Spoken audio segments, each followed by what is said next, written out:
tous, dans cette vidéo, je vous propose cet exercice de probabilité extrait du baccalauréat général, enseignement de spécialité, session 2022. Cet exercice est en fait un QCM. Pour chacune des questions, une seule des 4 réponses proposées est exacte. Voilà de quoi il s'agit. On considère un système de communication binaire transmettant des 0 et des 1. Chaque 0 ou 1 est appelé bit. En raison d'interférences, il peut y avoir des erreurs de transmission. Un 0 peut être reçu comme étant un 1, et de même, un 1 peut être reçu comme étant un 0.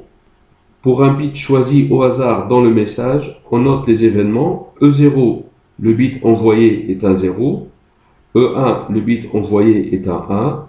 R0, le bit reçu est un 0. R1, le bit reçu est un 1. On sait que P de E0, c'est 0,4. P de R1, sachant E0, c'est 0,01. P de R0, sachant E1, c'est 0,02. Et on rappelle que la probabilité conditionnelle de A sachant B est notée P de A sachant B, B en indice. Donc, soit on envoie un 0, soit on envoie un 1. Si on envoie un 0, on reçoit un 0 ou on reçoit un 1. Et si on envoie un 1, on reçoit un 0 ou bien on reçoit un 1. Alors dans le texte, on nous dit la probabilité de E0, c'est 0,4. Donc la probabilité d'envoyer un 0, c'est 0,4. Donc la probabilité d'envoyer un 1, c'est l'événement contraire. 1 moins 0,4, c'est 0,6. P de R1 sachant E0. Donc, sachant qu'on a envoyé un 0, on reçoit le 1, donc on reçoit un 1 avec une probabilité de 0,01. Donc ici, il y a une erreur de transmission. On envoie un 0 et on reçoit un 1. La probabilité de recevoir un 0, c'est l'événement contraire de recevoir le 1, donc ça fait 0,99. P de R0 sachant E1, c'est 0,02. Sachant E1, donc sachant qu'on a émis le 1, on a envoyé le 1, la probabilité de recevoir un 0, ici, c'est 0,02. Donc ici, la probabilité de l'erreur, c'est 0,02. La probabilité de recevoir le 1, c'est l'événement contraire de R0, donc ça fait 1 moins 0,02, ça fait 0,98. La première question. La probabilité que le bit envoyé soit un 0, donc le bit envoyé est un 0, et que le bit reçu soit un 0. Donc on cherche la probabilité d'envoyer un 0 et de recevoir un 0. C'est la probabilité de E0 inter E0. C'est la probabilité de E0 multipliée par la probabilité de R0 sachant E0. P de E0, c'est 0,4. P de R0 sachant E0, donc c'est 0,99. Et 0,4 multiplié par 0,99, ça fait 0,396. 0,396, la bonne réponse, c'est B. Dans la deuxième question, la probabilité de R0. R0, c'est recevoir un 0. Recevoir un 0, c'est soit émettre un 0 et recevoir un 0, soit émettre un 1 et recevoir un 0. Donc ici, on envoie le 0 et on reçoit le 0, soit on envoie le 1 et on reçoit 0. Recevoir un 0, c'est la réunion de ces deux événements. Donc R0, c'est E0 inter R0 union E1 inter R0. C'est la réunion des deux. Donc la probabilité, on fait la somme des probabilités. P de E0 inter R0, c'est P de E0 fois P de R0 sachant E0, c'est 0,396 plus P de E1 inter R0, c'est P de E1 fois P de R0 sachant E1.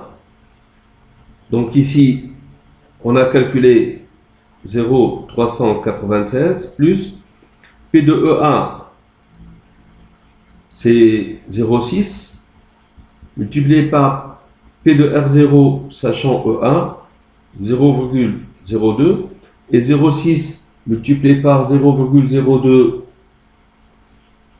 ça fait 0,012. La somme va nous donner 0,408. Donc la bonne réponse c'est 0,408, c'est la réponse C. La bonne réponse c'est C. P de R0 c'est 0,408. Si je veux calculer P de R1, recevoir le 1, c'est l'événement contraire de R0, c'est 1 moins 0,408, c'est 0,592. En fait, l'événement R1, recevoir 1, c'est soit envoyer le 0 et recevoir le 1, donc envoyer 0 et recevoir le 1, ou bien envoyer le 1 et recevoir le 1. La réunion de ces deux événements, ça donne l'événement R1. Alors je passe à la troisième question. Une valeur rapprochée de P de E0 sachant R1. P de E0 sachant R1, eh bien c'est P de E0 inter R1 divisé par P de R1. P de E0 inter R1, c'est P de E0 fois P de R1 sachant E0 sur P de R1. Alors P de E0 fois P de R1 sachant E0, c'est 0,4 fois 0,01, c'est 0,004. Donc ici, c'est 0,4 multiplié par 0,01 sur P de R1, 0,592. On trouve P de E0 sachant R1 égale 0,0675, etc. C'est à peu près 0,007. Je vais la rapprocher au millième près.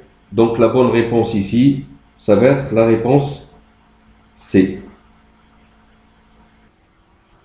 La quatrième question.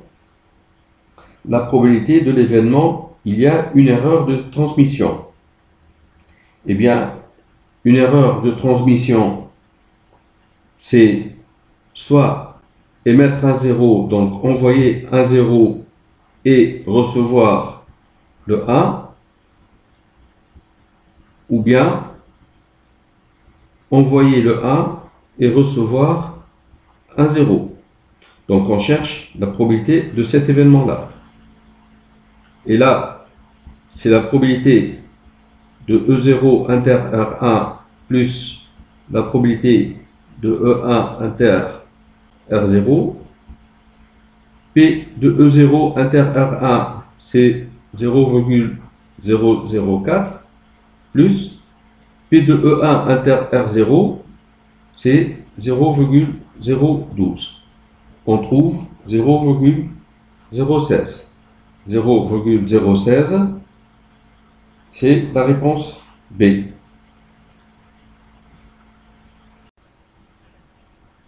Je passe à la suite. On nous dit un message de longueur 8 bits est appelé un octet. Un octet, c'est 8 bits. Voilà les 8 bits. Chaque bit peut être transmis avec erreur ou pas. Il y a erreur de transmission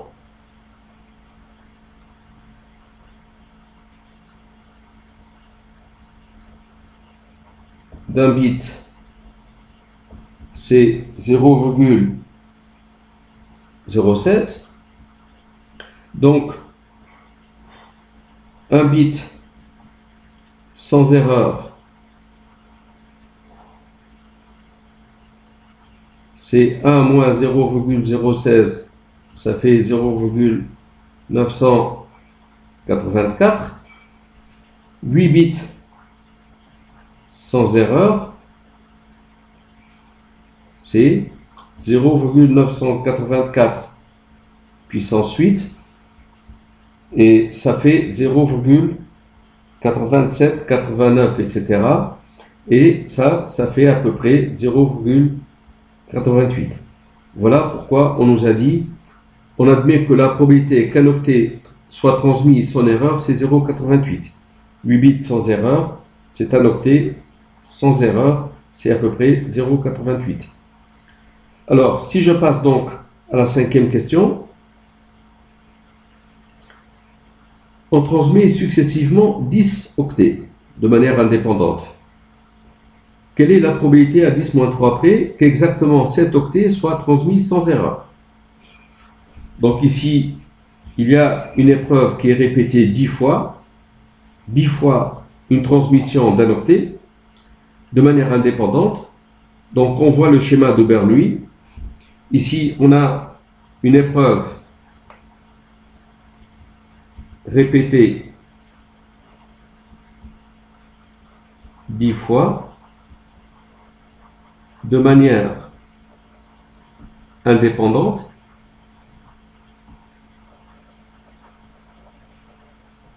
avec deux issues. C'est, j'appelle succès, l'octet est transmis sans erreur. Échec, c'est l'événement S bar.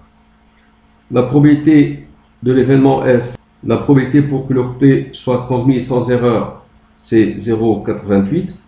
Donc, la probabilité de l'échec, c'est 1 moins 0,88, c'est 0,12. Si on considère x, la variable aléatoire, égale au nombre d'octets sans erreur,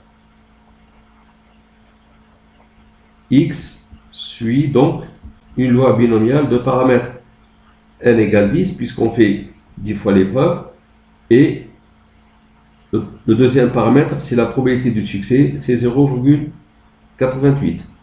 Et en fait, on veut qu'il y ait exactement 7 octets qui soient transmis sans erreur. On cherche P de x égale 7.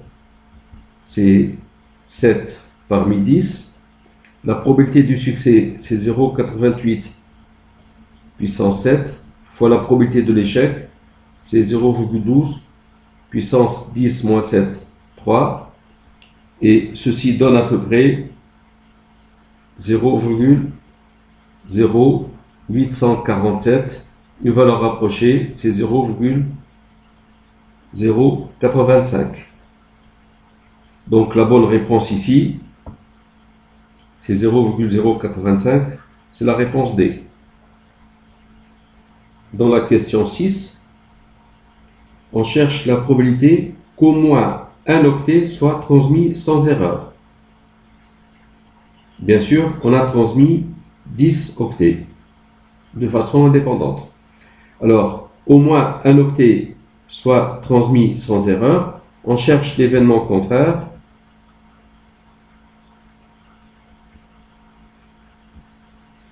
C'est donc erreur de transmission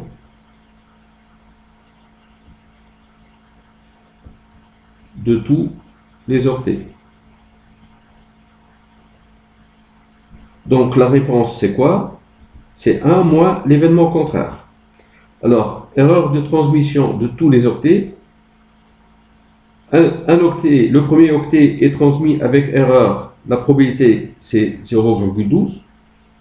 Le deuxième octet, l'erreur c'est 0,12. Tous erreur, donc c'est 0,12 puissance 10. Et la réponse donc c'est 1 moins 0,12 puissance 10. C'est la réponse A. La question 7. Soit n un entier, on tire successivement un octet de façon indépendante. Donc, on tire successivement n octets. Soit n0 la plus grande valeur de grand N pour laquelle la probabilité que les n octets soient tous transmis sans erreur est supérieure ou égale à 0,01. Bon, j'explique. Déjà, le premier octet, la probabilité pour qu'il soit transmis sans erreur, c'est 0,88. Si maintenant on transmet 2 octets, la probabilité pour que les deux soient transmis sans erreur va être inférieure à 0,88. Et plus on augmente le nombre d'octets transmis, plus la probabilité pour qu'ils soient tous transmis sans erreur devient faible. Jusqu'à quel rang cette probabilité reste supérieure à 0,1. Alors, n octets sans erreur, le premier sans erreur, la probabilité c'est 0,88, le deuxième sans erreur c'est 0,88, tous sans erreur c'est 0,88 puissance n. Je veux que cette probabilité soit supérieure à 0,1. Jusqu'à quel rang? Donc, si je veux que ce nombre soit supérieur à 0,1, ça veut dire que ln de 0,88 puissance n est supérieur à ln de 0,1. Ça veut dire que n fois ln de 0,88 est supérieur à ln de 0,1. Comme 0,88 est un nombre entre 0 et 1, ln de 0,88 est un nombre négatif. Donc si je divise les deux membres ici, j'obtiens n inférieur à ln de 0,1 divisé par ln de 0,88. Et ce nombre, c'est à peu près égal à 18,01. Donc, il faut que n, ça c'est 18,01, il faut que n soit inférieur à 18,01. Donc la plus grande valeur ici, on trouve n0 égale 18, puisque n0 est un entier. Donc la bonne réponse, c'est B. Voilà, c'est la fin de la vidéo. Merci d'avoir suivi.